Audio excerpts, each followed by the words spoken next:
ये है जी curing with salt to preserve meat, कि कैसे हम एक गोश्त को ठीक है ना नमक डालकर ठीक है ना प्रिजर्व कैसे करते हैं। क्यूरिंग प्रिजर्व करना यानी कि विद साल्ट, साल्ट के साथ इलाज करना।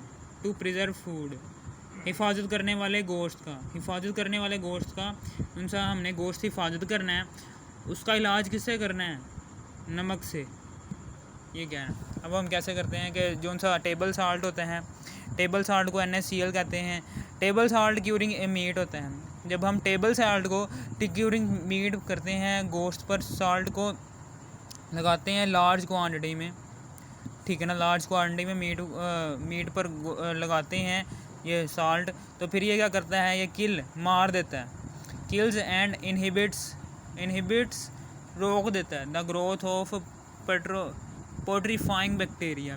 पोट्रीफाइंग बैक्टीरिया जो उनसे होते हैं गोश्त के अंदर, जो उनसे नुकसानदेह बैक्टीरिया होते हैं, उनकी नुमाइश, उनकी ग्रोथ को रोक देता है और उन्हें मार भी देता है। कुछ को मार देता है और कुछ की ग्रोथ रोक देता है, ठीक है। और फिर उसके बाद आगे है ये जो उनसे पोट्रीफाइंग बैक्टीरिया होते हैं, ये क्या होते हैं, सेवरल स्पीशीज़, ऐसी स्पीशीज़ होती हैं ये कि जो इन्वॉल्व होती हैं डिकम्पोजिशन में। पोट्रीफाइंग बैक्टीरिया, जब कोई पौधा सड़ता है, जब कोई जानवर मिट्टी में, आपने देखा होगा जब कोई जानवर मरता है तो वो मिट्टी के अंदर कैसे गायब हो जाता है, मिट्टी के अंदर गायब नहीं होता, उसके अंदर पहले कीड़े आते हैं, फिर बैक्टीरिया आते हैं, फिर पहले गिद्ध आते हैं, गिद्ध उसका बैक्टीरिया मांस वगैरह खाते हैं, जो वगैरह थोड़ा बहुत बच जाता है, ठीक है ना, उस पर कीड़े लगते हैं, फिर बैक्टीरिया भी आते हैं जो आपको नज़र नहीं आ रहे होते। बैक्टीरिया की पूरी उधर कॉलोनीज़ बनती हैं, कॉलोनीज़ बनने के बाद वो डिकम्पोज होना शुरू कर देता है। इन्हीं कॉलोनीज़ को हम कहते हैं जी पोट्रीफाइंग बैक्टीरिया। गोश्त के ऊपर बनने वाली कॉलोनीज़ जो उनसी होती हैं पोट्रीफाइंग बैक्टीरिया होती हैं, ठीक है ना। वो चूँकि मीट होता है, मीट को प्रिजर्व करना है, तो प्रिजर्व करने के लिए क्या करते हैं, मीट के ऊपर वही वाले बैक्टीरिया ना आ जाएं जो मुर्दा इंसान, जब मरता है कोई इंसान तो उसके जिस्म पर आ जाते हैं। उस बैक्टीरिया को रोकने के लिए हम नमक का इस्तेमाल करते हैं, ठीक है, NaCl का इस्तेमाल करते हैं, ताकि वो जो उनसे डिकम्पोजिशन के दौरान बैक्टीरिया पैदा हो जाते हैं गोश्त के ऊपर, वो उस प्रिजर्व मीट के ऊपर जो सा हमने हिफाजत करना है उस मीट का, उसके ऊपर ना पैदा हों, ठीक है। ये है। अब उसके बाद कंसनट्रेशन हमने ना सिर्फ 20% साल्ट है, concentration of salt up to 20% are required to kill, यानी कि 20% साल्ट होगा वो हमें रिक्वायर्ड है इन पोट्रीफाइंग बैक्टीरिया को मारने के लिए। ये इसकी तारीफ के several species of bacteria involve in decomposition of animals, of plants, of human bodies, ठीक है ना। फिर उसके बाद आगे है जी माइक्रोब्स। क्या होता है, ये टाइनी लिविंग ऑर्गेनिज्म होता है, ये बहुत ही छोटा ऑर्गेनिज्म है, बहुत ही छोटा जानवर होता है। माइक्रोब्स जो होता है टाइनी लिविंग ऑर्गेनिज्म, ठीक है ना। Not see from naked eye, इसे हम नंगी आँख से नहीं देख सकते, माइक्रोब्स को हम नंगी आँख से भी नहीं देख सकते। यहाँ पर एक लफ्ज़ है, ये curing with salt to preserve meat के एंड में माइक्रोब्स लिखा हुआ। माइक्रोब का मतलब ये होता है कि छोटा सा जानवर होता है जो हमें नंगी आँख से नज़र नहीं आता, और ये पानी में भी मौजूद होता है, रेत में मौजूद होता है और हवा में भी मौजूद होता है, ठीक है ना। ये हमारा टॉपिक हो गया क्लियर।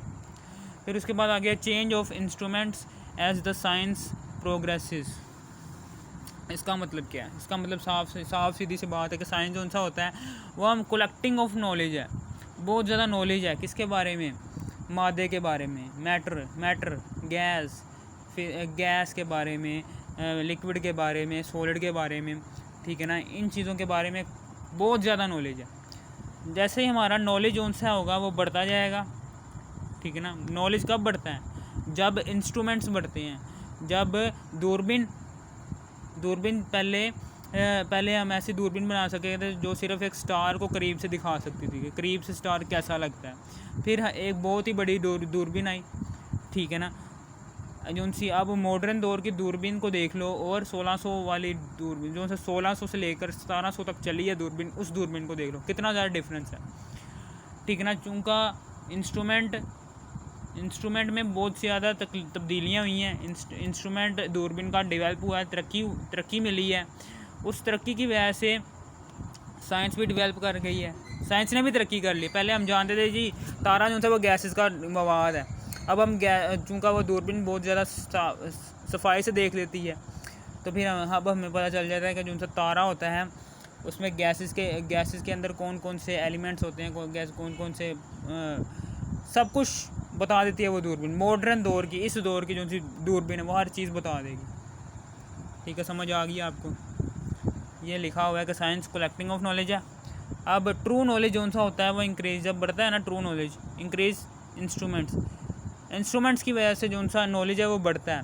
मिसाल के तौर पर 1600 वाली दूरबीन में हमें कम नॉलेज दिया था, और आज वाली दूरबीन जो सी है मॉडर्न दौर की दूरबीन, उसने हमें ज़्यादा नॉलेज दिया स्टार्स के बारे में, प्लैनेट्स के बारे में।